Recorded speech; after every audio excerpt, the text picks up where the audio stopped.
हरियाणा आणि जम्मू काश्मीर या ठिकाणचे आता निवडणुकीचे निकाल यायला सुरुवात झालेली आहे। हरियाणामध्ये सध्या भाजप आघाडीवर आहे, काँग्रेस पिछाडीवर आहे असं चित्र दिसतंय। तर जम्मू काश्मीरमध्ये आपण पाहतोय की नॅशनल कॉन्फरन्स आहे, चांगली मुसंडी त्या ठिकाणी मारताना पाहायला मिळते। काँग्रेस सोबत त्यांची आघाडी, आपल्यासोबत संजय शिरसाटे, आपण त्यांच्याच घरी आहोत आणि TV9च्या माध्यमातूनच हे सगळे कल आपण पाहतोय। काय वाटतं नेमकं तुम्हाला, कोण बाजी मारेल दोन्ही राज्यांमध्ये? नाही, हरियाणामध्ये तर तुम्ही आता निकालाचा जर ट्रेंड पाहिला तर भाजप इथं बहुमतामध्ये आलेलीच आहे। जम्मू काश्मीरच्या बाबतीमध्ये असं प्रिडिक्शन करणंच चुकीचं आहे की तिथं भाजप सत्तेत येईल। परंतु एक आनंदाची बाब ही आहे की जम्मू काश्मीरमध्ये यावेळेला निवडणुका झाल्यात, ज्याला निवडणुका म्हणतात। नाही तर पहिलं वोटिंग पर्सेंटेज जर पाहिलं तर इतकं लो होतं की लोक घराच्या बाहेर निघत नव्हते। काही ठिकाणी जम्मू काश्मीरमध्ये 50% वर मतदान झालं। याचा अर्थ 370 कलम हटवल्यानंतरचा परिणाम लोकांनी लोकशाही ॲक्सेप्ट केली। जे जम्मू काश्मीर कधी काळी आपण पाकिस्तानमध्ये गेले की काय अशी परिस्थिती होती। तिथलचं असलेलं अतिरेकी, तिथलचं असलेलं दहशत, ही दहशत या निवडणुकीमध्ये कमी झाली। हेच खऱ्या अर्थानं भारताच्या लोकशाहीचा हा विजय आहे। म्हणून पराभव कोणाचा झाला, निवडून कोण आलं यापेक्षा आम्ही तिथं लोकशाही रुजवू शकलो, याला महत्त्व आहे। नक्कीच 28 जागेवर तिथे सुद्धा आपण पाहतोय की भाजप आघाडीवर आहे जम्मू काश्मीरमध्ये। मग कसं पाहता याकडे? जम्मू हा जो भाग आहे, ज्या ठिकाणी बहुसंख्य हिंदू धर्मीय राहतात, तिथे त्या ठिकाणी भाजप एकदम एक हाती घेतलेली त्यांनी। पण काश्मीरचा काही जो भाग आहे तर त्याच्यामध्ये बट नॅचरल आहे। फारुख अब्दुल्ला असतील, मुफ्ती मोहम्मद सईद असतील वगैरे त्या लोकांचं वर्चस्व आहे आणि त्यांनी त्या ठिकाणीच आघाडी घेतलेली आहे। या सर्व निवडणुकीमध्ये जर पाहिलं तर काँग्रेस ह्या जम्मू काश्मीरमध्ये कुठं दिसत नाही। यांचा पाठिंबा आहे, यांची युती आहे, पण नेमकं तुमचं अस्तित्व किती आहे तर फार कमी जागेवर आहे। म्हणून काँग्रेसला लोकांनी ॲक्सेप्ट केलं नाही, हे महत्त्वाचं आहे। तिथलचं पॉलिटिकल जे आहे मग त्या लोकल लिडरशिपला त्यांनी ॲक्सेप्ट केलं, पण काँग्रेसला नाही केलं। आणि दुसरीकडे जम्मूमध्ये भाजपला त्या ठिकाणी लोकांनी भरभरून मतदान केलं आहे। हा जो फरक झालेला आहे हा खऱ्या अर्थानं दिलासा देणारा फरक आहे। सत्ता उद्या तिथं उमर अब्दुल्लाची येऊ की आणखीन कुणाची येऊ, परंतु जो निर्णय भाजपने घेतला होता, मोदी साहेबांनी घेतला होता, अमित शाह साहेबांनी घेतला होता, त्याचे परिणाम आता हळूहळू दिसायला लागलेत। नक्कीच, पण PDP फारच मागे गेली। म्हणजे महबूबा मुफ्ती यांच्याबद्दल कालपर्यंत बोललं जात होतं की ते आघाडी घेतील आणि चांगली त्या ठिकाणी कामगिरी करतील, पण केवळ 4 जागा त्या ठिकाणी आघाडीवर दिसत आहेत। नाही होऊ शकतं ना, पराभवाचे कारण तिथलचं लोकल पॉलिटिक्स आहे। तुम्ही असं जर पाहिलं तर उत्तर प्रदेशमध्ये मायावती एकेकाळी तिथलचे असलेले मुख्यमंत्री आता ह्या लोकसभेमध्ये पाहिलं असेल, गेल्या विधानसभेमध्ये पाहिलं असेल, एकदम बॅकवर गेलेत। राजकारणामध्ये कधी काय होईल याचा त्या ठिकाणच्या असलेल्या परिस्थितीवर निकाल अवलंबून असतो। म्हणून आज ते मागं असेल किंवा ते मागं काय गेली त्याचे कारण तिथलचे लोकल पॉलिटिक्स आहे, हे आपण जाणून घेतलं पाहिजे। बरं, आणि हरियाणाबद्दल काय वाटतं? कारण 89 जागेंचे निकाल आता समोर येताना पाहायला मिळतात, ज्यामध्ये काँग्रेस 34, भाजप 48 दाखवत आहे, इतर 7 दाखवत आहेत। हे जे इतर आहेत ते महत्त्वाची भूमिका बजावतील का, आणि किंवा मग भाजपला त्या ठिकाणी क्लीन स्वीप मिळतं असं दिसतंय का? नाही, भाजप तर क्लीनच आता त्यांचा विजय होतोय, क्लीन स्वीप आहे त्यांचा। आणि म्हणून हरियाणामध्ये असं लोकांचं जे काही कॅल्क्युलेशन्स होते की नाही आता तिथलचं जे काही आंदोलनं झाले असतील, हे झाले असतील आणि त्याचा परिणाम असा मतदारावर होईल, आणि मतदारावर निश्चित त्यांचा परिणाम होतो, आंदोलनाचा परिणाम होत नाही अशातला भाग नाही आहे। परंतु याचा अर्थ असा नाही की त्यांनी चॉईस दुसऱ्याला द्यायची। आम्ही यांच्याकडूनच भांडवून घेऊ शकतो, हे सरकारच आम्हाला देऊ शकतो, हा कॉन्फिडन्स पण लोकांना आहे ना। नाही आता तुमच्यावर नाराज आहे म्हणून मी आता काँग्रेसला मतदान करतो असं तिथं झालेलं नाही। त्यांनी पुन्हा भाजपवर विश्वास दाखवला आहे आणि भाजपकडूनच आमच्या काय मागण्या असतील ते आम्ही त्यांच्याकडूनच घेऊ शकतो आणि देण्याची दानत सुद्धा त्यांच्यात आहे। भाजप हॅट्रिक करेल आणि मुख्यमंत्री भाजपचाच होईल हरियाणामध्ये? निश्चित भाजपचा होईल। आता त्याला काही वेळ लागणार नाही। आता तुम्ही तासभरानंतर पाहाल हे निकाल आणखीन पुढे गेलेले दिसतील, चांगले झालेले दिसतील। जी काँग्रेस पहिल्या 2-3 फेरीमध्ये आपल्याला वाटत होतं की आता काँग्रेसचं सत्ता येते की काय, परंतु आता ती जी काही मागे गेली ना, तर आता त्यांना पुढे जायला चान्स नाही, कारण की फेऱ्या जास्त झालेल्या आहेत। आणि अशा वेळेला इतक्या मागं राहणं आणि पुन्हा तो गेन करणं आता मला वाटतं काँग्रेसला ते शक्य नाही। म्हणून हरियाणामध्ये भाजपचं सरकार हे नक्की झालेलं आहे. नक्कीच. पण आता चर्चा अशी सुरू झाली आहे की आपल्याकडे महाराष्ट्रात याचे काही पडसाद उमटतील का आणि आचारसंहिता नेमक्या कशा लागतील किंवा कधी लागतील? कारण सकाळपर्यंत चर्चा होती की जर काँग्रेसचे सरकार दोन्ही राज्यांमध्ये आलं तर आचारसंहिता जानेवारीमध्ये जातील आणि निवडणूक लांबणीवर जाईल. नाही, निवडणूक लांबणीवर वगैरे जाणार नाही. हे काही लोक संभ्रम निर्माण करतात. अरे मग तिथं भाजपचा पराभव झाला तर मग आता निवडणुका 2 महिने पुढे जातील, मग राष्ट्रपती राजवट लागेल, हे लोकशाहीला घाबरलेले आहेत, लोकांचा उद्रेक आहे, असं काही निगेटिव्ह सेट करायचा काही लोक प्रयत्न करतात. असं नसतं. प्रत्येक राज्याची निवडणूक ही त्या प्रश्नावर असते. ही लोकसभेची निवडणूक नाही आहे. लोकसभेच्या निवडणुकीला मतदार हा वेगळ्या अँगलने पाहतो, परंतु विधानसभेला मतदार हा प्रत्येक मतदार आता माझ्या मतदारसंघामध्ये काय करणार हा माझा मतदार ठरवतो आणि त्याला त्याच्या स्थानिक प्रश्नाला जास्त प्राधान्य असतं. तिथलचा लोकप्रतिनिधी कसा आहे, माझे हे प्रश्न सुटले का, माझे ते प्रश्न सुटले का, तो नॅशनल लेवलचं पाहत नाही. त्याला मतदारसंघापुरतंच तो आपल्या नेत्यांना किंवा तो आमदाराला निवडून देण्याचा प्रयत्न करत असतो. आता तुम्ही पाहत असाल विधानसभेची आता या निवडणुकाचा वारं सुरू आहे. लक्ष फोकस कुठं चाललेला आहे, बारामतीमध्ये काय झालं, हातकंगलेत काय चालू आहे, कोल्हापूरला काय चाललं आहे, मुंबईमध्ये काय चाललं आहे, हे वेगवेगळ्या भागामध्ये जेव्हा हे विभागले जातात ना त्या टायमाला हे लोकल पॉलिटिक्स जसं म्हणतो आपण, विधानसभा ॲज गुड ॲज ग्रामपंचायत, म्हणजे जो आपला आहे त्याला लोक निवडून देतात आणि त्याला मतदान करतात. म्हणून लोकसभेचा अंदाज विधानसभेच्या निवडणुकीवर लावणं हे अवघड आहे. म्हणून विधानसभेमध्ये आता या वेळेला महायुतीचं सरकार येणार आहे आणि म्हणून आम्ही निवडणुका लांबायचं कारणच नाही आहे. अनेक योजना ज्या दिल्यात, जे काँग्रेसवाले त्याच्यावर टीका करत होते, आता ते बॅकफूटवर जाताना तुम्हाला पाहायला मिळतील. बॅकफूटवर गेलेत. मग आता नाही, महागाई वाढली. काय वाढलं आहे? कापुराचे भाव वाढलेत. सुप्रिया सुळेंनी पण टीका केली याच्यावर, महागाईबद्दल त्यांनी देखील विधान सांगतोय मी. आता त्यांचा स्टेटमेंट, कापूरचे भाव वाढलेत. कापूर हा इतका त्यांना महत्त्वाचा विषय वाटायला लागला की अन्नधान्यापेक्षा कापूर वाढला आहे.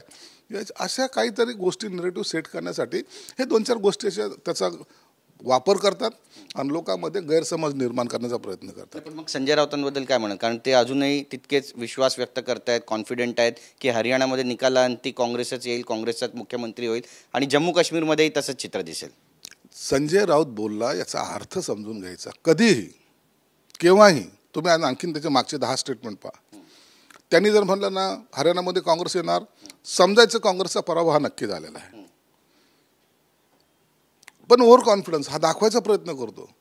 हे तळी उचलणं ज्याला म्हणतात ना, हा प्रकार संजय राऊतकडून होत असतो. ते असं पण म्हणतायत की महाराष्ट्रात मुख्यमंत्री कोण होणार आहे हे पण आम्हाला माहिती आहे. त्यांना माहिती आहे, त्यांनी नाव जाहीर करावं. त्यांना जर एवढाच मुख्यमंत्री कोणाचा जर नाव असं त्याला त्यांच्या नजरेत असेल तर त्यांनी जाहीर करावं. यापूर्वीच त्यांनी म्हटलंय ना की उद्धव ठाकरे मुख्यमंत्री व्हायला पाहिजे, सर्वसामान्यांची इच्छा. अहो, काँग्रेस आहे, शरद पवार आहेत, यांनी कुणीतरी त्यांचं नाव तर घेतलंय का?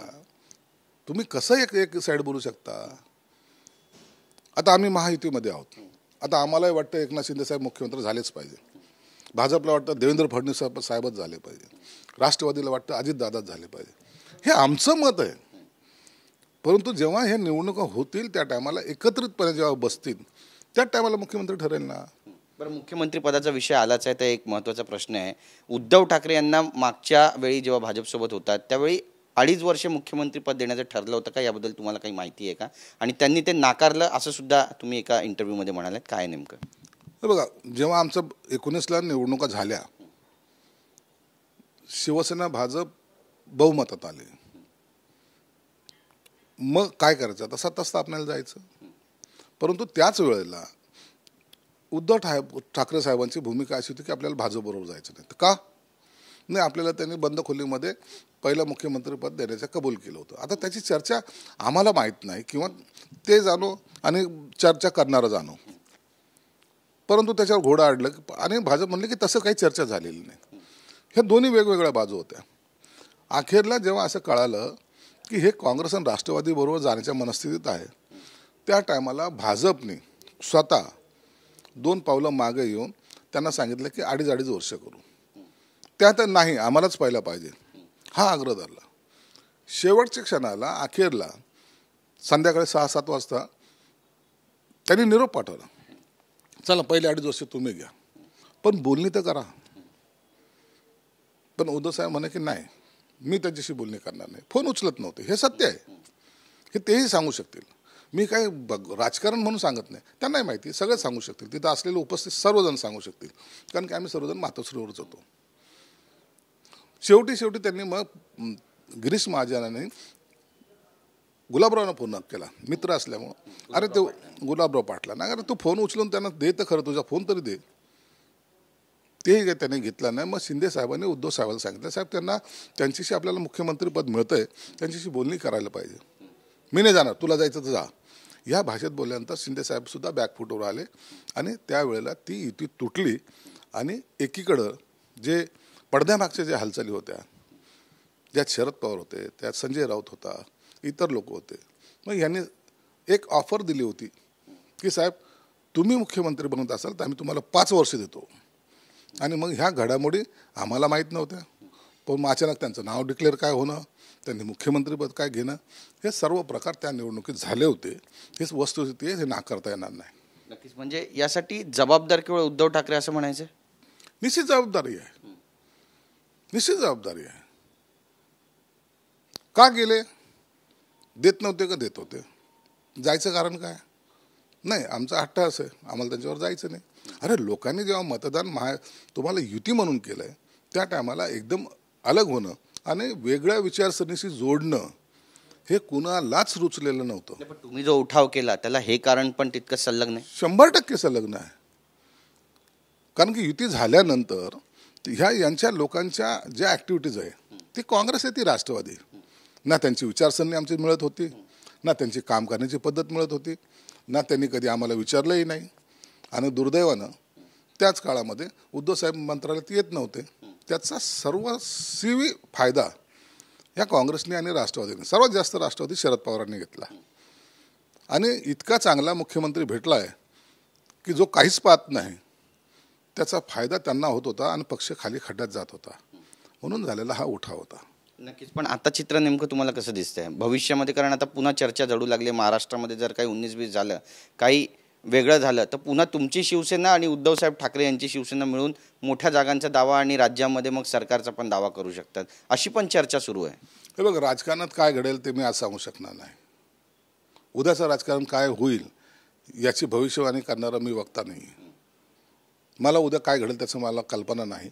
परंतु आज जे दिसतंय की काँग्रेस आणि शरद पवार हे उबाठा गटाला पूर्णपणे दाबण्याचा प्रयत्न करतात. हे युतीमध्ये उबाठा असूच नाही, ह्या स्टेजला त्यांची युतीची बोलणी चालू आहे. तुम्हाला आता दसऱ्याच्या टायमाला काही जागा जरूर डिक्लेअर झालेल्या दिसतील, परंतु परिपूर्ण ते ह्यासाठी करू शकत नाही की त्यांना जो स्पेस मिळणार आहे त्या स्पेसमध्ये उबाठा गटाचा पूर्ण गळचिपी ते करणार आहेत. आणि त्याचा परिणाम असा होणार आहे की जर महाविकास आघाडी झाली नाही तर मग स्वतंत्र त्यांना लढावं लागेल, किंवा एकमेकाच्या विरोधात मैत्रीपूर्ण लढतीचा एक गोड शब्द घेऊन 25 ठिकाणी 50 ठिकाणी आम्ही मैत्रीपूर्ण लढतोय असं एक चित्र निर्माण करावं लागेल. आणि त्याचा फायदा काँग्रेस आणि राष्ट्रवादीला होईल, उबाठा गटाला मायनसमध्ये जावं लागेल. आणि त्यामुळे भविष्यामध्ये काय होईल हे आज सांगणं कठीण आहे. नक्कीच. पण दसरा मेळाव्याचा तुम्ही विषय काढला, एक दसरा मेळावा तिथेही होत आहे उद्धव बाळासाहेब ठाकरे पक्षाचा, एक दसरा मेळावा शिवसेनेचाही होतोय. दोन्ही पक्षाचे जे नेते आहेत ते दावा करतायत की आमच्याकडे इन्कमिंग सध्या जोरात होणार आहे. तुमच्याकडे कोणाचं इन्कमिंग होईल? नाही, इन्कमिंग सुरू झालेलं आहे आमच्याकडे, इन्कमिंग सुरू झालेलं आहे. काही इन्कमिंग यासाठी थांबलेलं की शिंदे साहेबांचं तुम्ही जर पाहत असाल सकाळ संध्याकाळ जे दौरे चालू आहेत ना, त्या दौऱ्यामधून थोडासा जर वेळ मिळाला हे इन्कमिंगचे तुम्हाला आता प्रवेश सर्व दिसायला सुरुवात होतील. म्हणून शिंदे साहेबांनी सांगितलं की मला पहिले दौरे करून घेऊ द्या, आचारसंहिता लागण्याच्या पूर्वी हे सगळे दौरे होतील आणि मग सगळं इन्कमिंगचा दौर ज्याला म्हणतात ते सुरू होईल. त्यांच्याकडे जे इन्कमिंग आहे ना ते फक्त तिकीट मागणाऱ्यांची आहे. आता तुम्ही कल्याणचं इतकं जोरजोर ते आव्हान बोलतायत ना, त्यालाच उमेदवार द्यायची हे ठरून त्याला घेतलेलं आहे. भाजपच्या विरोधात चव्हाणच्या विरोधात उमेदवार द्यायसाठी त्याला त्यासाठी घेतलेलं आहे, रवींद्र चव्हाणचं. आता हर्षवर्धन पाटील ते शरद पवारकडे गेलेत कारण तिथं बारणे आहेत, ते स्वतः स्टँडिंग आमदार आहेत आणि त्यांना माहिती तिकीट मिळणार नाही. पण तिकिटाच्या आशेने ते काल गेले आणि त्यांची उमेदवार काल डिक्लेअर झाली. म्हणजे यांच्याकडे येणारा जो काही माणूस आहे ना तिकीट द्याल या कंडिशनवर ते जात आहेत. कार्यकर्त्याचं रीग नाही आहे. म्हणून त्यांच्याकडे आता दरबार हा सुना झालेला आहे. आणि आमच्याकडं जनता एवढी आहे की राजालाच बसायला जागा नाही, एवढी अवस्था आमची आहे. म्हणून आम्हाला त्याच्यात आनंद वाटतो. नक्कीच. प्रिया दत्त या बँड्रा पश्चिमेतून आशिष शेलार यांच्या विरोधात काँग्रेसकडून लढणार अशी माहिती सध्या समोर येते आणि काँग्रेसचे बरेचसे नेते जे याचं स्वागत सुद्धा करतायत. नेमकं कसं पाहता याकडे? महाविकास आघाडीमध्ये आता त्यांनी एवढं काही पुढे गेलेले आहेत. ते लोकसभेला माननीय उद्धव ठाकरे साहेबांनी असं सांगितलं की मी पहिल्यांदा पंजाला मतदान करतोय. आता तो जो भाग आहे ना, बांद्रा असेल, खेरवाडी असेल, हा सगळा जो पट्टा आहे, मातोश्रीचा परिसर आहे, त्यांनी एवढं काही त्यांनी आता यांना पिळलंय की आता यांना पंजालाच मतदान करावं लागेल अशी एकंदर स्थिती आहे. तिथलचा असलेला आपला अनिल परब असेल, तिथलचा असलेला बाकी जो सगळा शिवसैनिक असेल, आता याला काँग्रेसच्या लाईनीमध्ये उभं करण्याचं काम काँग्रेसने केलेलं आहे. आणि हेच दुर्दैव आहे. जे शिवसेना प्रमुख काँग्रेसच्या विरोधात होते त्यांना मतदान करण्यासाठी आता शिवसैनिक लाईनीत लागेल, हे चित्र जेव्हा महाराष्ट्रात जातं त्या टायमाला मनाला दुःख जरूर होतं.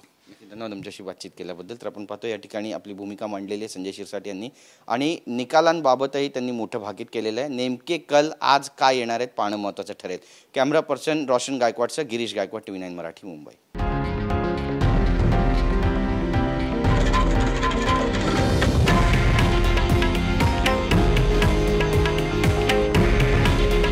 हे आहे देशातील नंबर 1 न्यूज नेटवर्क आणि आपण पाहत आहात TV9 मराठी. काळजी तुमची, हित महाराष्ट्राचं.